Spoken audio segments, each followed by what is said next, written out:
Waalaikumsalam warahmatullahi Waalaikumsalam wabarakatuh. warahmatullahi wabarakatuh.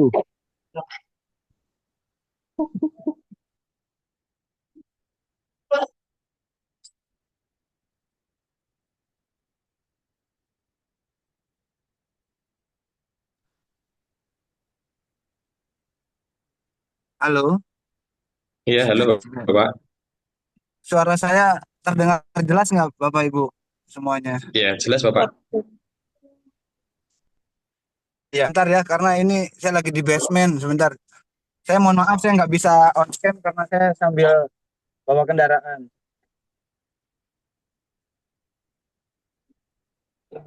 Ya Pak, hati-hati Pak.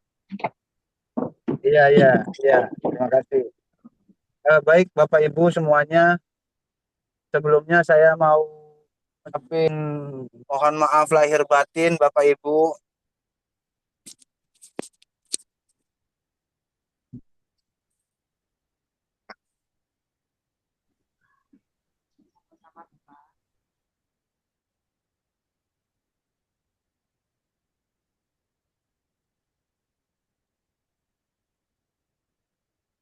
Halo, Halo Bapak.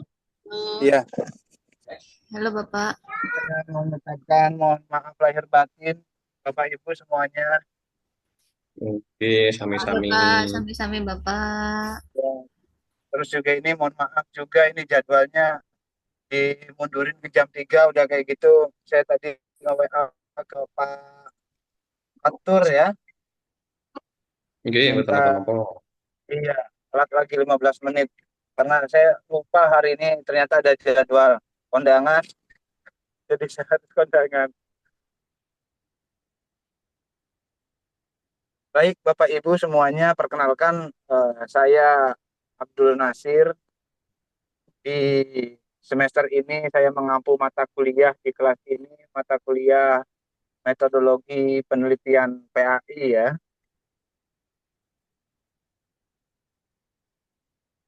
Saya juga mohon maaf di bulan Ramadan kemarin itu satu bulan full mata kuliah yang saya ampu itu semuanya saya liburkan. Intinya karena saya malas aja sebetulnya. Duh, Tapi kalau ditanya kenapa diliburkan, saya mengikuti Gus Dur. Karena Gus Dur zamannya Gus Dur semuanya libur. Tapi wah, setuju sebenarnya Pak, karena setuju sekali. iya, karena sebetulnya saya Setuju. malas aja. Baik Bapak Ibu, di semester ini di kelas ini saya mengampu mata kuliah metodologi penelitian PAI. Intinya satu semester ini kita akan berbicara, kita akan mendiskusikan soal bagaimana kemudian membuat penelitian yang baik. Tapi sebelum ke situ, saya ingin menyampaikan dulu terkait soal filosofi dari metodologi dan penelitian. Saya ingin mengajak Bapak Ibu semuanya, ayo kita berpikir terkait hal-hal apa saja yang ada di sekeliling kita.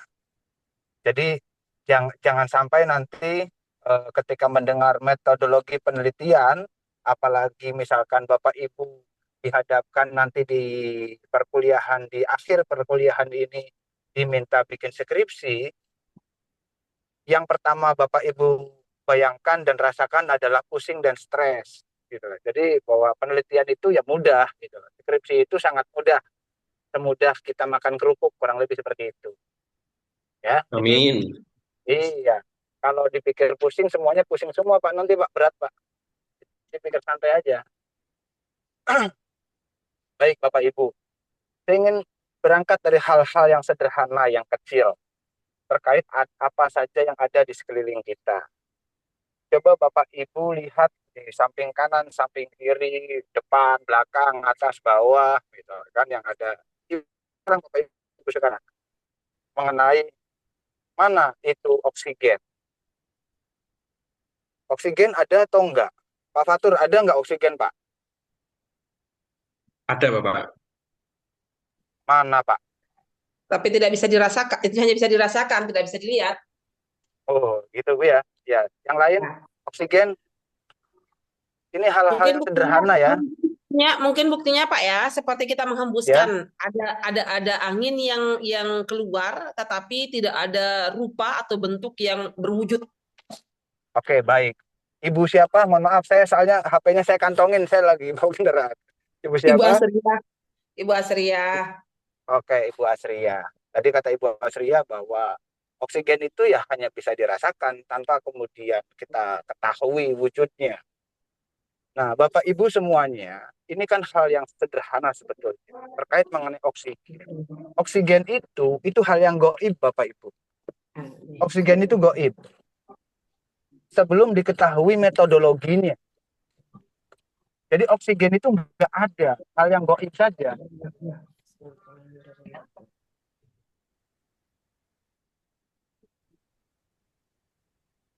Oksigen itu hal yang goib sebelum kita ketahui metodologinya. Nah, ketika sudah diketahui metodologinya, maka oksigen itu bukan lagi menjadi hal yang goib, Bapak Ibu, tapi sudah menjadi pengetahuan. Apa metodologinya? Metodologinya namanya kimia, kan gitu Bapak Ibu. Sebelum pengetahuan ilmu yang namanya kimia, maka Iya, Bapak. oksigen itu goib. Nah, saya ingin berangkat dari hal-hal yang sederhana ini, karena apapun yang ada di alam semesta ini semuanya kan ayat-ayat Allah, ayat-ayat Tuhan yang kemudian uh, perlu kita analisis, perlu kita pelajari. Bukankah seperti itu Bapak Ibu? Bahkan kemudian kalau Iya. kita melihat dari apa yang ada di Al-Quran misalkan, ini kan semuanya pelajaran bagi yang mau berpikir kan gitu ya. Nah, jadi sebetulnya pengetahuan itu sudah terhampar luas di alam semesta ini. Tinggal bagaimana kemudian kita mau menganalisis, bagaimana kemudian kita ingin mencari, bagaimana kita ingin mempelajari dari apa-apa yang ada, baik itu yang nyata gitu loh, objek-objeknya ataupun fenomena-fenomena yang terjadi. Nah, yang pertama tadi saya sampaikan bahwa oksigen itu hal yang goib sebelum diketahui metodologinya. Metodologinya namanya kimia. Maka setelah diketahui muncul pengetahuan yang namanya kimia, oksigen menjadi pengetahuan. Yang kedua misalkan Pak Fatur ngobrol dengan Bu Asri tadi. Terus kata Pak Fatur, Pak tahu nggak Bu Asri itu bohong loh Pak. Jadi Pak Fatur mengetahui Bu Asri bohong, itu kan hal yang goib. Oh jangan-jangan Pak Fatur ini punya jin nih yang ngebisikin Pak Fatur kalau Bu Asri itu bohong, kan gitu. Mengetahui orang lain bohong atau tidak, itu awalnya goib Pak. Sebelum diketahui metodologinya. Tapi setelah diketahui metodologinya, maka mengetahui orang lain bohong atau tidak, itu bukan hal yang goib lagi, tapi sudah menjadi pengetahuan. Apa namanya? Namanya ilmu psikologi. Kan gitu Bapak Ibu. Iya, Sebelum Bapak. ada yang namanya ilmu psikologi, mengetahui orang lain bohong atau tidak itu goib. Sama seperti saya di Cirebon. Terus saya komunikasi dengan orang yang ada di Papua. Di tahun 20, 30, 40 tahunan itu, tahun segituan, itu kan hal yang goib. Itu kan hal-hal yang bisa dilakukan oleh para wali, Pak. Gitu loh. Dan mak lampir lewat kaca penggalanya kan gitu ya. Nah, tapi hari ini, jangankan di Papua, Pak, ngobrol, Pak, malah kita bisa video callan. Hari ini kita bisa webinar dan sebagainya. Itu kan bukan hal yang gaib lagi.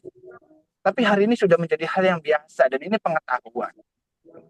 Kenapa? Karena sudah diketahui metodologinya, pengetahuan gitu loh. Informatika, telekomunikasi dan sebagainya.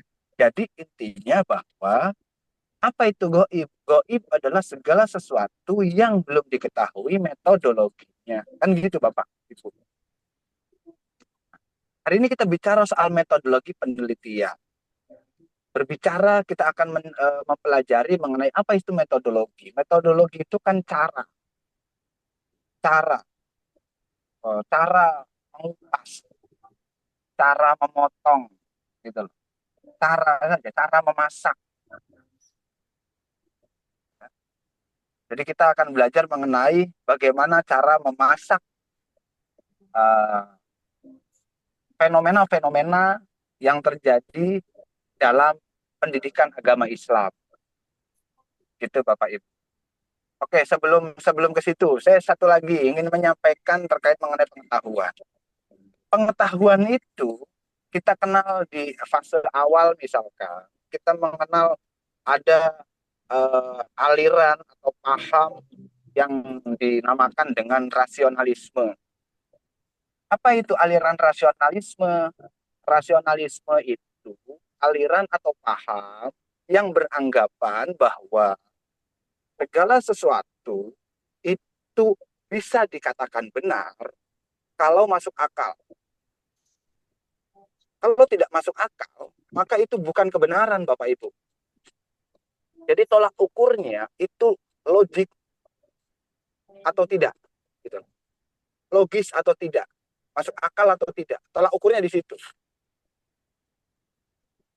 Di fase berikutnya, kita mengenal ada aliran empirisme. Empirisme ini aliran yang beranggapan bahwa segala sesuatu itu bisa dikatakan benar kalau itu bisa dirasakan oleh panca indera. Kalau panca indera kita tidak bisa mengenalinya, tidak bisa merasakannya, dan tidak ada pengalaman atas itu, maka itu tidak bisa dikatakan sebagai kebenaran. Landasannya, tolak ukurnya adalah pengalaman dan panca indera. Nah, fase berikutnya kita mengenal positivisme. Positivisme itu aliran yang beranggapan bahwa kebenaran itu harus terukur, Bapak Ibu. Jadi kalau misalkan tidak bisa diukur, maka itu bukan kebenaran. Contoh, saya memasak air di Cirebon, pada suhu 100 derajat Celcius, air akan mendidih. Di Surabaya, pada suhu 100 derajat Celcius, air mendidih. Di Amerika, pada suhu 100 derajat Celcius mendidih. Di Arab, di Kutub Utara, di Kanada, di Belanda, dimanapun, pada suhu 100 derajat Celcius itu mendidih. Maka kesimpulannya adalah pada suhu 100 derajat Celcius air akan mendidih. Kan gitu. Nah, 100 derajat Celcius itu adalah ukuran kebenaran akan mendidihnya air. Jadi ukuran kebenaran titik didih air itu di 100 derajat Celcius. Nah, 100 derajat Celcius itu adalah ukuran. Dalam sistem pendidikan kita, dari TK, SD, SMP, SMA, S1, S2, S3, gitu. Semuanya nih. Dalam sistem pendidikan kita, ini kan sangat positivistik. Bahwa kebenaran, bahwa penelitian, bahwa pengetahuan, bahwa ilmu, itu harus mampu diukur. Kalau tidak mampu diukur, maka itu bukan pengetahuan. Kan gitu Bapak Ibu ya. Nah, jadi tolak ukurnya adalah ukuran. Nanti kita akan berbicara mengenai bagaimana metode mengukurnya. Alat apa yang digunakan untuk mengukurnya. Oke, saya pelan-pelan nih. Saya lebih baik pelan-pelan tapi dipahami daripada banyak materi terus kita nggak ngerti. Sampai sini dulu ada yang ditanyakan dulu nggak atau masih bingung gitu gimana gitu. Boleh Saya ingin bertanya, Mas. Pak? mangga Bapak Ibu silakan. Boleh bertanya, Bapak? Ya, mangga, Eh, mangga. Gini, maksudnya kan nanti pada akhirnya kami akan dituntut untuk mengerjakan skripsi sebagai hasil Ya, akhir dari proses ini. ya, ya, ya, Ya, masalah metodologi kan ini. ya, ya, Ini kaitan dengan, karena saya juga kan orang pelosok gitu Bapak ya. ya, Tidak terlepas dari hal-hal goib, boleh dipercaya boleh ya, tidak. Kan fenomena yang terjadi kan banyak ilmu-ilmu di luar kasat mata yang bisa memperdayai orang lain, membuat orang lain menjadi tidak sehat. Dalam tanda kutip, kalau di sini kan kalau di Lombok sedang heboh dengan film seher itu loh. Nah, kalau film film seher istilahnya di sini, orang yang mengguna-gunai orang lain gitu. Itu Oke, sedang oke, sedang oke. tren di sini ya. Ini kira-kira kalau secara metodologi ilmiah bisa nggak kita teliti? Tetapi bukan tetapi, kenyataannya orang tersebut bisa sakit bahkan meninggal. Ada, tetapi secara metodologi bagaimana cara kita membuktikan itu? Saya bisa nggak diteliti hal-hal semacam itu atau bagaimana? Bisa, Bu, sangat bisa, Bu. Kenapa nggak bisa? Tapi persoalannya, ada nggak itu hubungannya dengan uh, hari ini Ibu di jurusan apa? Kan gitu, ya. Paham saya Bapak, maksudnya begini kan kita kan di jurusan agama, pendidikan agama. Ya, Ini kaitannya dengan ya, moral. Moral siswa ya. kita kan mau tidak mau kan remaja sekarang berpikirnya stagnan. Bagaimana cara sakit Mm-mm. hati saya bisa terbalaskan? Bagaimana dendam saya bisa terbalaskan dengan cepat? Ya, kita berpikir dengan fenomena yang sekarang Mm-mm. dengan generasi Gen Z itu, maksud saya itu. Oke. Lalu yang ditanyakan, Maksud saya secara penelitiannya bisa nggak kita membuktikan hal semacam itu dengan oke, penalaran kaitannya dengan pendidikan pendidikan Indonesia yang sekarang? bisa, Bu, sangat bisa, Bu. Jangankan persoalan yang kayak gitu, Bu. Soal etika apa juga bisa diteliti, Bu. Tinggal nanti menggunakan metode apa dan alatnya yang digunakan itu apa. Nah, nanti kita akan pelajari, Bu. Kan gitu, ya. Ini menggunakan metodenya apa? Cara mengupasnya menggunakan metode apa? Alat yang untuk mengupasnya apa? Kan gitu. Nah, itu nanti kita akan pelajari itu, Bu. Ya. Oke. Siap, siap, siap, siap, siap, Bapak. Lanjut, Bapak, silahkan. Oke, ada yang lain? Oh, oke. Ya, saya langsung cabut deh. Thank you ya. Oke, Om, thank you, Om. Siap Pak, izin bertanya. Oh ya, monggo. Bapak Ibu.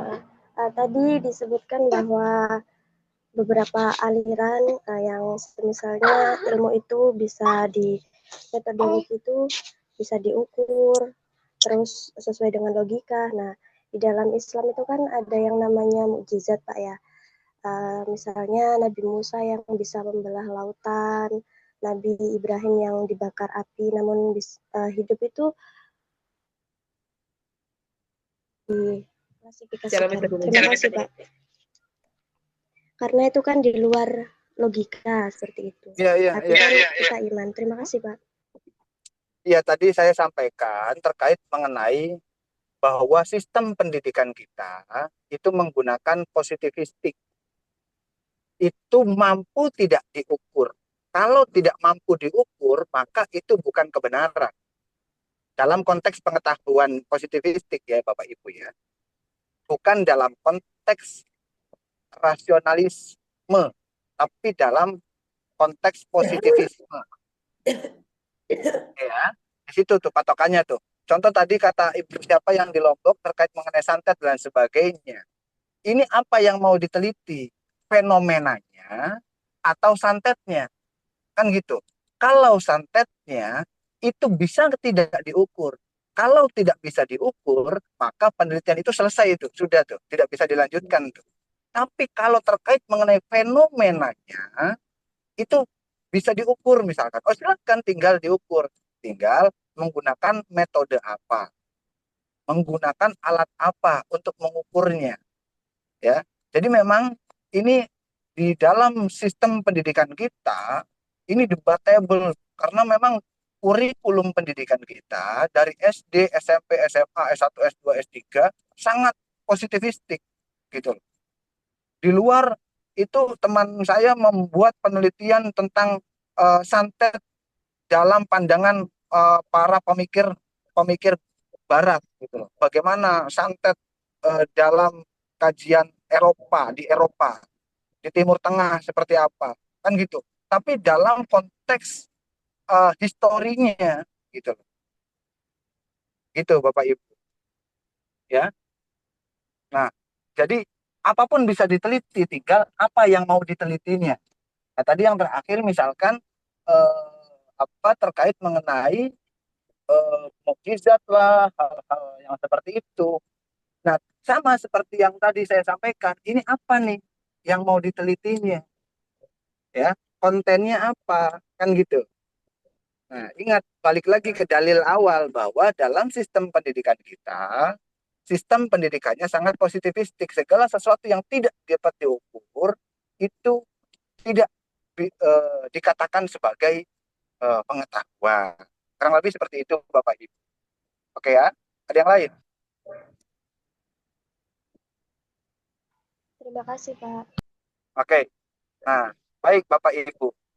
Jadi nanti Bapak Ibu dituntut di S1 ini apa namanya akan membuat skripsi. Nah, skripsi itu kan sebetulnya relatif lebih sederhana ya, karena hanya menyajikan mengenai fenomena-fenomena atau fakta-fakta realitas yang terjadi, hanya menyajikan itu. Lalu kita diminta untuk sedikit menganalisisnya seperti apa, kan gitu. Nah, kita nanti di mata kuliah ini sepertinya akan lebih banyak di praktiknya. Jadi praktik bagaimana membuat latar belakang masalah, praktik bagaimana membuat rumusan masalah, praktik bagaimana membuat teori, kajian teori, gitu loh. Terus nanti kita akan membuat metodologi penelitiannya seperti apa. Minimal-minimalnya di semester ini Bapak Ibu mulai berlatih minimal-minimalnya sampai di bab 3 saja, misalkan di metodologi penelitian. Bab 4 dan bab 5-nya nanti berlanjut. Gitu loh. Ya. Jadi contoh misalkan dalam kita membuat skripsi, kita biasanya akan disibukkan atau dipusingkan otak kita itu, pikiran kita itu mengenai, aduh, saya mau ngangkat judulnya apa ya, kan gitu ya. Kita disibukkan pada persoalan itu. Padahal yang tadi saya sampaikan, membuat skripsi itu sangat mudah. Gitu lah. Jadi nggak usah pusing, tenang aja. Yang penting kita tahu masalahnya apa. Nah, pertanyaannya, coba saya mau tanya dulu nih, apa yang dimaksud dengan masalah? What is the problem? Apa masalah itu? Masalah itu apa? Coba. Ibu Ismatul Mula, coba. Masalah itu apa, Bu?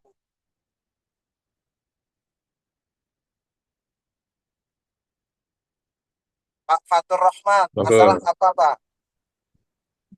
Masalah itu yang dicari-cari, Bapak. Yang dicari-cari ya. Kalau dilihat dari muka-muka Iya. kita ini kan, apalagi saya kan hidupnya penuh dengan masalah, Pak. Wah, itu. Semua orang punya masalah, Bapak. Kita semua Iya, punya masalah, ya Pak. kan? Nah, kita ini selagi masih menapaki bumi ini Boleh? kan, Boleh jawab, Pak? ya silakan. Masalah Oke, itu yang apa? namanya masalah itu kesenjangan antara harapan dan kenyataan. Misalkan saya kepingin beli helikopter, tahu-taunya uang saya cuma 10.000, jadi tidak bisa, kan itu tidak sesuai dengan kenyataan. Itu kan jadi sebuah Yes, masalah ya, Pak? yes. Betul ya, ini Ibu Asriyah ya. Oh, iya. Ya, Ibu Asriyah, apa yang disampaikan oleh Ibu Asriyah itu betul, sangat betul. Masalah itu kalau di dalam apa namanya metodologi penelitian itu yang dimaksud dengan masalah itu tidak sinkronnya antara dasein dan dasolen, tidak sesuainya antara apa yang seharusnya dan kenyataannya seperti apa, gitu loh. Itu masalah. Seharusnya sepatu itu ditaruh di kaki, tapi kenyataannya sepatu itu ditaruh di kepala. Nah, itu kan masalah tuh. Betul, betul. Seharusnya di musim panas itu kita pakai baju tipis, tapi kenyataannya kita pakai sweater yang tebal. Nah, itu kan masalah juga tuh. Nah, jadi masalah itu tidak sinkronnya antara dasein dan dasolen, gitu ya. Dasein itu yang seharusnya, dasolen itu kenyataannya seperti apa, ya. Realita. Nah, waktu saya kuliah, waktu mata kuliah metodologi penelitian, saya langsung mengacungkan tangan tuh, Bapak Ibu.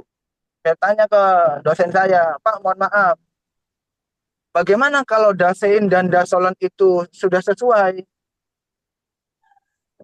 Apakah itu bisa dikatakan masalah? Kata dosen saya, oh tidak, katanya, kan gitu. Nah, tapi dalam perspektif kita memandang bahwa itu masalah, oh iya, tapi itu perspektif katanya dari luar. Oke, maka saya Dipandang. boleh nggak Pak menambahkan? Saya bilang, boleh nggak saya menambahkan?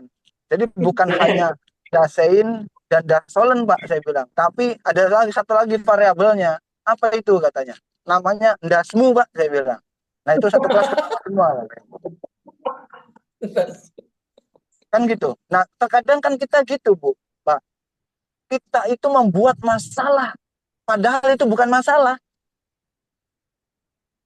Badan kita sehat, suhu kita 36, 37, kita kaki masih sehat, lalu kita ngomong, aduh saya lagi nggak enak badan nih, oh pada waktu itu badan kita sakit loh Bu, Iya, ya. Jadi karena ada masalah, sugesti. ya kan gitu, ya itu masuk ke sugesti dan sebagainya lah itu, ya.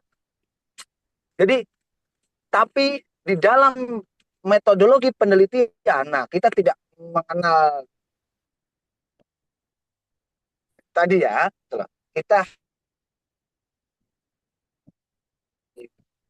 hanya barrier kita itu di dasein dan dasolen tadi. Ketika yang seharusnya dan kenyataan ini tidak sinkron, tidak sesuai, maka itu masalah, gitu loh. Nah, dalam misalkan di PAI, saya sebetulnya tidak begitu menguasai Bu PAI Bu. Bapak Ibu lebih jauh menguasai karena saya backgroundnya bukan PAI, gitu loh.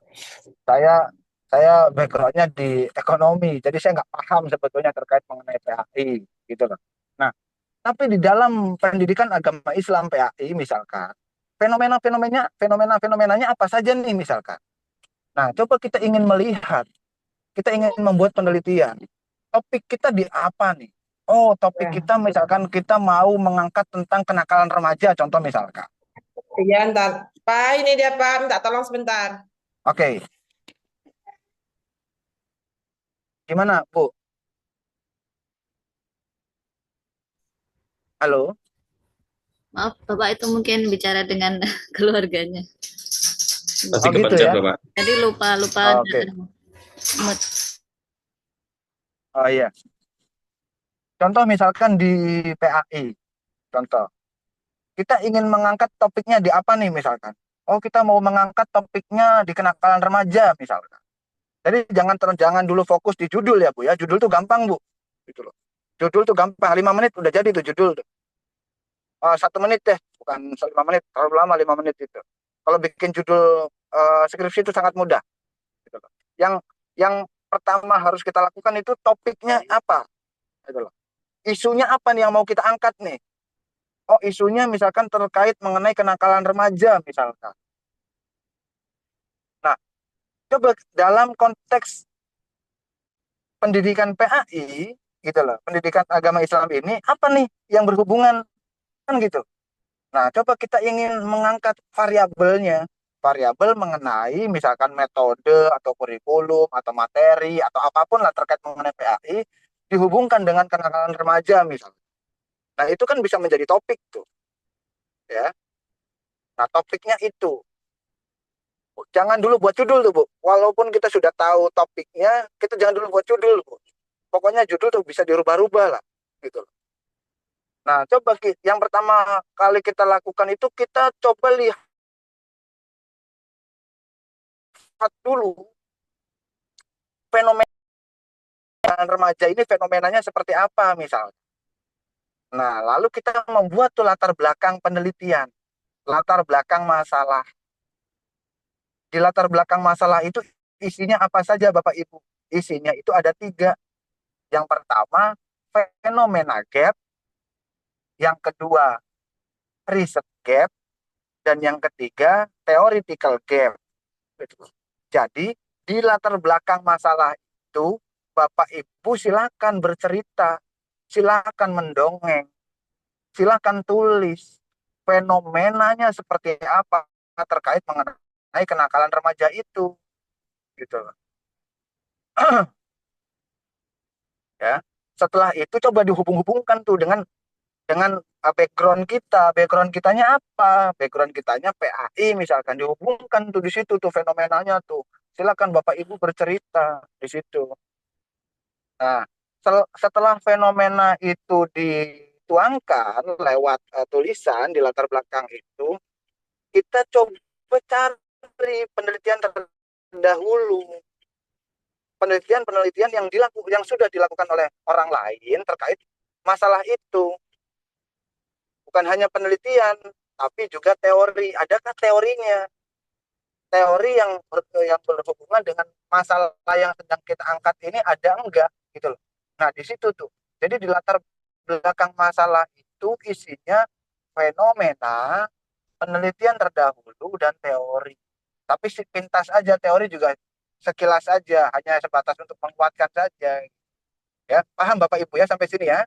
Di latar belakang itu isinya fenomena. Silakan Bapak Ibu bercerita di situ. Dikuatkan oleh penelitian-penelitian atau riset-riset terdahulu. Nah, di latar belakang itu diceritakan. Baru nanti setelah latar belakang masalah, ini saya pintas-pintas dulu nih ya.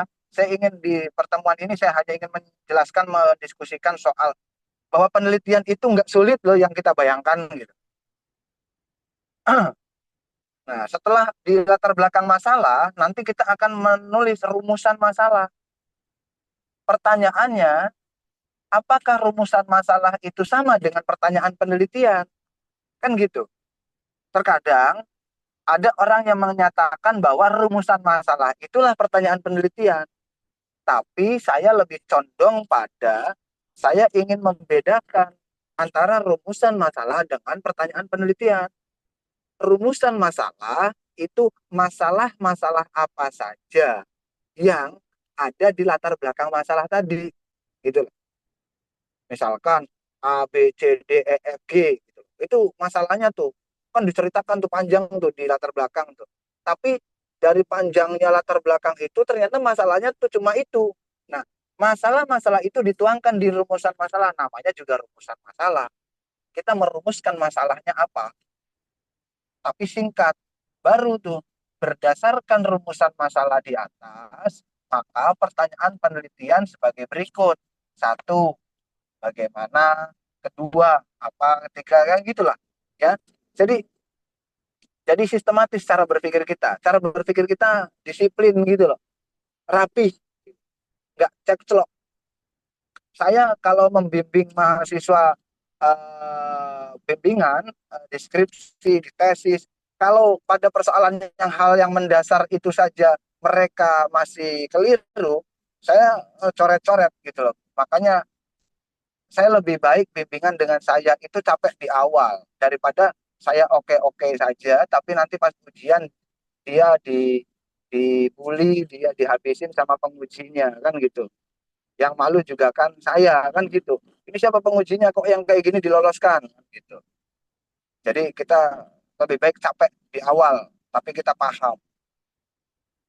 Nah, kita semester ini akan apa namanya belajar menyusun itu dengan baik. Bagaimana cara mengupas, bagaimana cara memotong, bagaimana cara menyajikannya, ya. Jadi metodologi itu sama saja kita tuh sekarang sedang belajar menjadi koki, Ibu. Tuh, ya. Tadi misalkan, halo, Maaf, Bapak sempat terputus tadi suaranya, Bapak. kalau sekarang udah enggak ya? Sudah. Sudah, Bapak. Oke.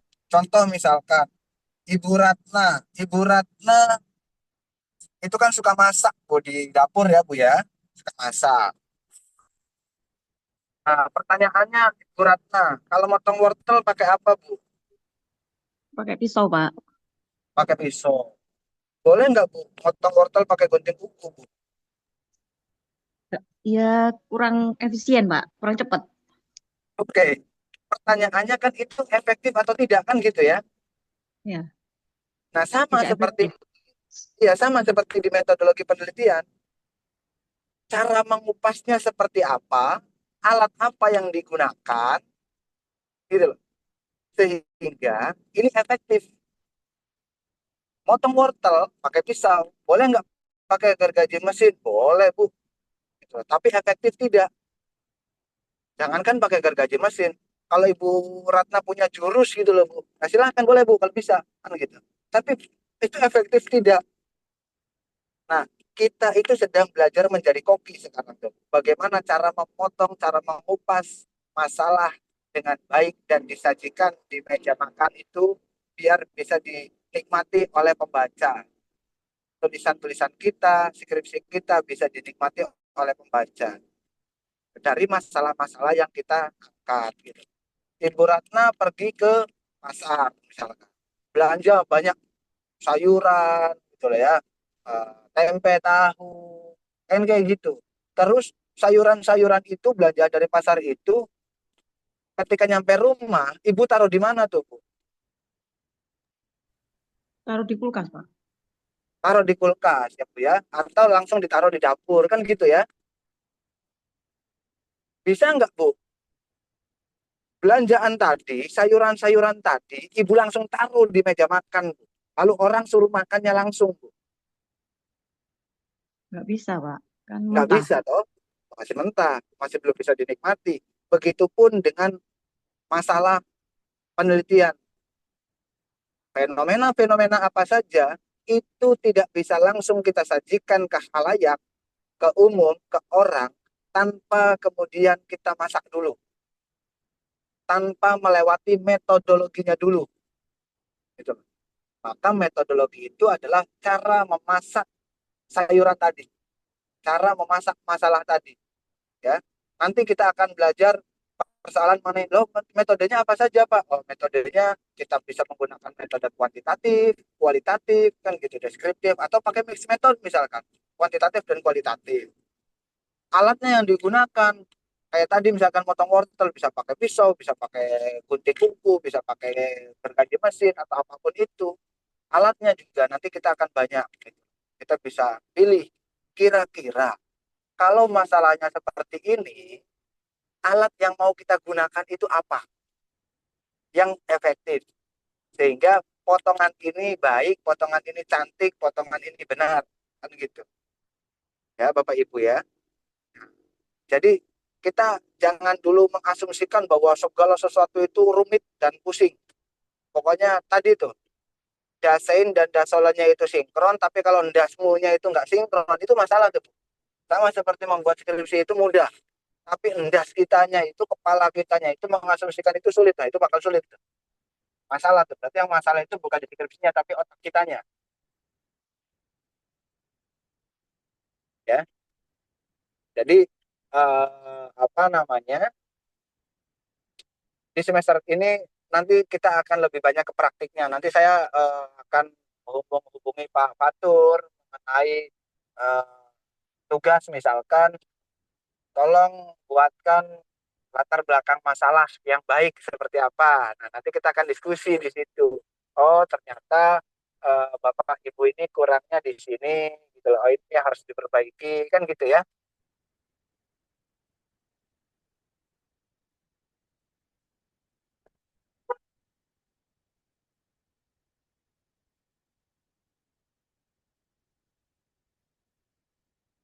Oke, Bapak Ibu, silakan ada yang ditanyakan lagi.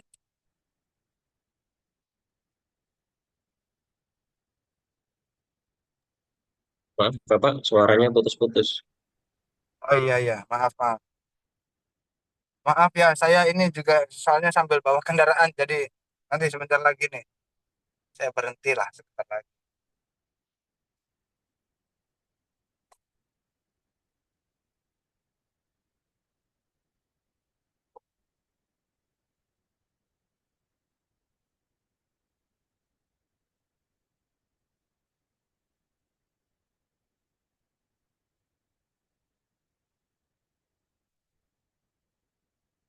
Oke, Bapak Ibu, saya ini on kamera dulu.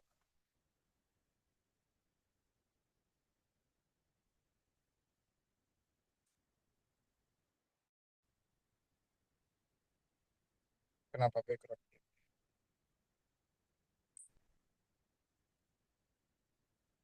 Silakan Bapak Ibu ada yang ditanyakan?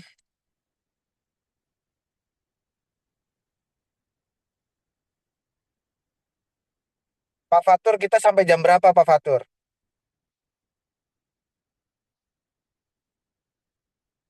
Kalau mengikuti jadwal sampai jam 5 Bapak.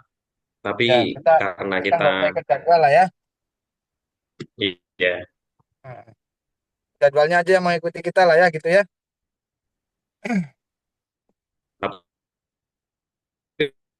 tapi ya Bapak. Tapi kasihan yang waktu Indonesia Timur Bapak. Sekarang sudah jam 5 juga.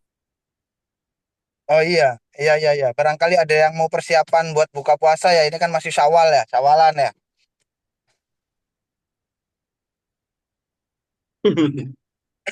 Oke, baik. Eh, kalau tidak ada yang ditanyakan lagi, ya kita sebentar lagi aja ya kita selesaikan ya. Iya Bapak. Mungkin pertanyaan template itu mungkin seperti tugasnya seperti apa, kemudian nilainya bagaimana, seperti itu Pak. Dan deadline tugasnya seperti itu Ya, Bapak. oke. Pokoknya gini lah. Di kelas ini wasitnya, hakimnya itu Pak Fatur. Kita semua itu tunduk dan patuh pada perintah Pak Fatur kan gitu ya. Siap perintah Pak Fatur. Nah, gitu. Pokoknya saya Alhamdulillah, terima saya kasih. ngikutin saya ngikutin arahannya Pak Fatur lah. Siap, siap, siap, siap. Ya, pokoknya jangan ada yang dibikin pusing, dibikin sulit ya. Tapi yang jelas bahwa dalam mata kuliah metodologi penelitian ini minimal-minimalnya kita mampu membuat apa namanya? Mampu membuat tulisan baik itu di bab satu, bab 2 dan bab 3 ini dengan baik lah. Kalau bab 4 dan bab 5 itu kan sudah ada hasil dan pembahasan lalu kesimpulan gitu. Minimal-minimalnya 3 bab itulah ya. Bagaimana cara cara kita mengupas, bagaimana pertama itu apa yang mau kita belanja di pasar itu kita mau belanja apa kan gitu. Kita di pasar itu mau belanja apa, setelah kita sudah dapat belanjaannya itu ini oh sebelum belanja kita tentukan dulu kita mau masak apa nih kan gitu. Kita mau masak apa, lalu kita list tuh belanjaan kita, belanjaannya apa saja tuh kan gitu. Belanjaannya itu apa, itu variabelnya, berapa variabel yang akan kita ambil, X1 X2 X3 kan gitu, terserah. Semakin banyak variabel Bapak Ibu semakin pusing kan gitu, nggak apa-apa, tapi kalau mau banyak ya nggak apa-apa gitu loh ya. Jadi Jadi semakin semakin banyak valid juga. belanjaan, iya semakin banyak list catatan apa saja yang ingin dibelanjakan, uang yang dikeluarkan Bapak Ibu semakin banyak. Kurang lebih kalau ke pasar gitulah. Nah, ini kalau variabel semakin banyak, Bapak Ibu semakin pusing. Ya, gitu ya. Nah, lalu setelah itu, setelah kita sudah belanja di pasar tadi, variabel-variabelnya sudah ditemukan, ditentukan, lalu ini cara masaknya itu gimana ya? Gitu loh. Alat yang digunakannya apa saja, bentuk penyajiannya seperti apa. Nah, kita akan bicara itu. Jadi nanti saya akan komunikasi dengan Pak Fatur mengenai nggak apa-apa Bapak Ibu, kita pelan-pelan saja gitu loh. Nggak usah ngikutin ngikutin kalau apa namanya di saya lihat kan di eh, rencana pembelajaran itu kan kita akan banyak berbicara tuh tentang teorinya. Saya nggak mau terlalu banyak lah teorinya lah, langsung ke praktik-praktik aja. Nanti teorinya sambil ngikutin pelan-pelan, ya. Gitu loh. Daripada kita belajar banyak gitu loh. Tapi ujung-ujungnya pusing. Terus pas disuruh buat, wah ini apa nih? Gitu loh. Nggak bisa. Nah ini kan masalah juga. Pokoknya bagaimana kita mampu mengemas masalah itu sedemikian baik lah gitu loh. Ya. Baik, Bapak Ibu ada yang ditanyakan lagi?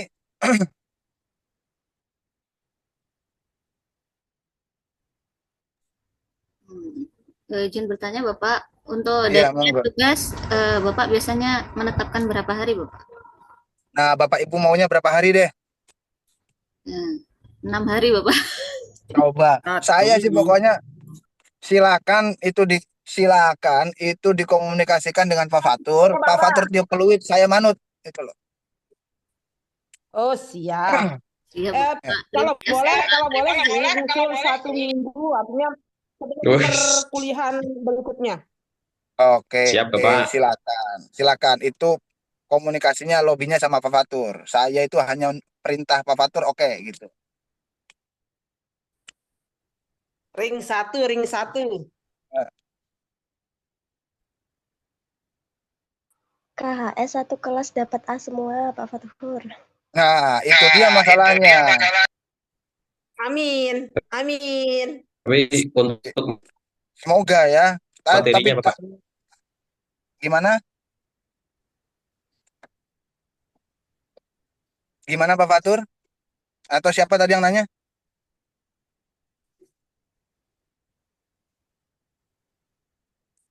Siapa tadi yang nanya? Halo?